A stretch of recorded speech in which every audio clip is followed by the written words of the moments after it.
এটা মেয়ে পাশে চুপ করে বসে আছে। উনি বুঝতে পারলেন মেয়েগুলো এই ইয়াং ছেলেদের সাথে ধাক্কাধাক্কি করে টিকতে পারবে না। উনি এগিয়ে গেলেন, বললেন তোমরা পানি খাওয়াবা ওটদেরকে? হ্যাঁ খাওয়াবো, আসো। উনি ওটগুলো নিয়ে সবাইকে সরিয়ে পানি খাইয়ে দিলেন, মেয়েরা চলে গেল। এবার বাবার কাছে যেয়ে বললো, বাবা এমন এক ছেলের সন্ধান পাইছি, ছেলেটা খুব ভালো, আমাদের চেহারার দিকে তাকায় না, মাটির দিকে তাকিয়ে কথা বলে। আজকে এই লোক না থাকলে আমরা আমাদের ওটগুলোকে পানি খাওয়াতে পারতাম না। আমাদের তো রাখাল লাগবে, আমাদের দেখভাল করার জন্য তো একজন সুপারভাইজার দরকার। এই ছেলেকে আপনি কাজে রেখে দেন। বাবা বললো, যাও নিয়ে আস।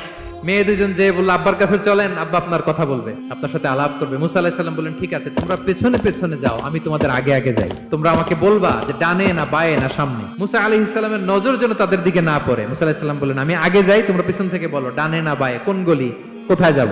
আল্লাহু আকবার। যাওয়ার পরে মুসা আলাইহিস সালামের সততা, এই বিশ্বস্ততা আর স্ট্রেংথ, শক্তি দেখে ওনাকে কাজে রেখে দিলেন মেয়ে দুটার বাবা। সুবহানাল্লাহ বলেন। আর বললেন, এত বছর কাজ করবা, পারিশ্রমিক হচ্ছে কাজ যখন শেষ আমার এক মেয়েরে তোমার কাছে